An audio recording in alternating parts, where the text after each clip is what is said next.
So, 6:00 ng umaga ngayon. Start tayo ng jogging. So, ngayon, warm up muna.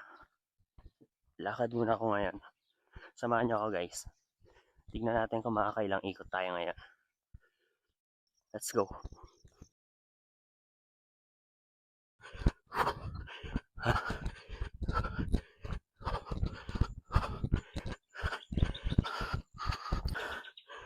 Whew! Ha! Hingal. Ha! Ha! Ayun guys. Usually, ang iniikot ko lang dito sa Santa Maria. Hanggang 4 na ikot lang. So ngayon, nakaka-proud kasi na-push ko yung sarili ko. Nakalimang ikot tayo guys. So hindi man siya ganun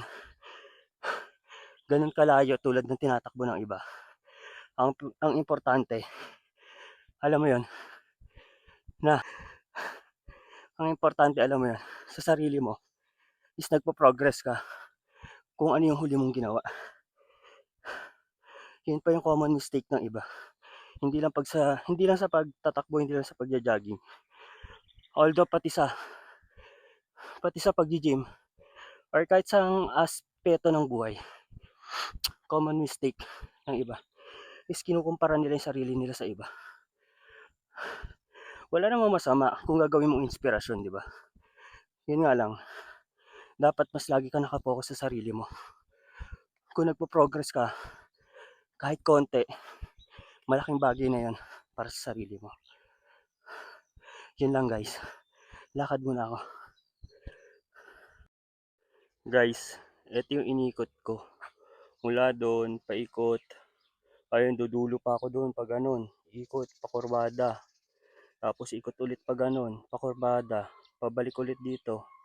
Then ikot na ulit dito. So, ganyan kalayo guys. Sa iba siguro malapit lang yan. Pero para sa akin, layo na yan. Konti-konti lang. Ayun guys. Share ko lang rin. Napansin ko dito sa mga nagja-jogging ngayon dito. Karamihan talaga sa kanila puro matatanda na, no?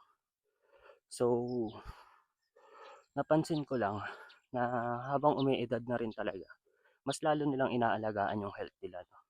Siyempre, nandiyan na yung marami kang nararamdaman ng mga sakit. So, ang point ko, bakit hindi pa nung iba simulan kung kailan mas malakas sila, alam mo yon. Kasi siyempre siguro pakiramdam nila, although nagdaan din ako doon, andyan yung bisyo, sigarilyo, alak, napagdaanan ko yon. Then wala akong nararamdamang sakit. So isinasantabi ko yung pag-exercise para sa sarili ko, which is mali pala talaga. Kaya sa edad kong to, 34 years old ako ngayon guys, mas minamabuti kong alagaan yung sarili ko, yung health ko. At the same time makapag-inspire din sa iba, no? So kung ikaw ay nanonood at ngayon malakas ka pa, believe me, unahin mo na yung health mo. Marami naman talaga nagsasabi na mga barkada, mga ibang friends nyo na gawin mo masaya yung buhay. 'Di ba? So, yung iba kasi nami-misinterpret nila na ang pagiging masaya lang is nasa bisyo, alak, barkada. Alam mo yon? Oo, wala naman ako sinasabing against tayo doon kasi nga napagdaanan din natin yon. Yun nga lang, kaya sinasabing napagdaanan, ibig sabihin, hindi natin tinambayan. Kumbaga, in-experience lang natin. 'Di ba? Kaya saludo ako sa mga kabataan na alam mo yon, na-experience yan, the same time nakaalis diyan sa sitwasyon na yan na mas inalagaan yung sarili nila. Alam mo yon, kasi at the end of the day, wala namang ibang magbe-benefits ng ginagawa mo para sa sarili mo. Ikaw pa rin.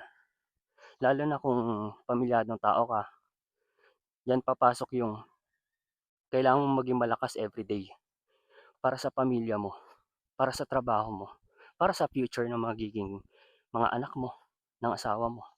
So, kailangan mong maging mas malakas, 'di ba? Isa pang naisip ko, at the end of the day din, na pagka nagkasakit ka dun sa mga bisyo na ginagawa mo, puyat, alak, sigarilyo, alam mo yon, wala namang ibang sasalo pa rin sa'yo kundi yung family mo eh. Ma-hospital ka, bayad sa mga bills, bayad sa mga gamot, 'di ba? Ang mamahal nun. Buti kung ganun lang. Marami ako nakikita ngayon ganyan na nasa ospital dahil sa alak, kidney failure, dahil sa baga, kakasigarilyo. Hindi sa nagnenermon ako, guys. Ang sa akin lang, walang ibang tutulong sa sarili mo kundi ikaw lang. O nandiyan yung family mo para gabayan ka. Nandiyan yung barkada mo, yung mga bubuti mong kaibigan para i-push ka. At the end of the day, guys, walang ibang magpupush sa'yo kundi sarili mo lang. Sarili mo lang talaga. So hangga't maaga, hangga't bata ka pa, hangga't kaya mo pa mag-exercise, simulan mo na, guys. Yun lang. Ingat lagi at God bless, bro.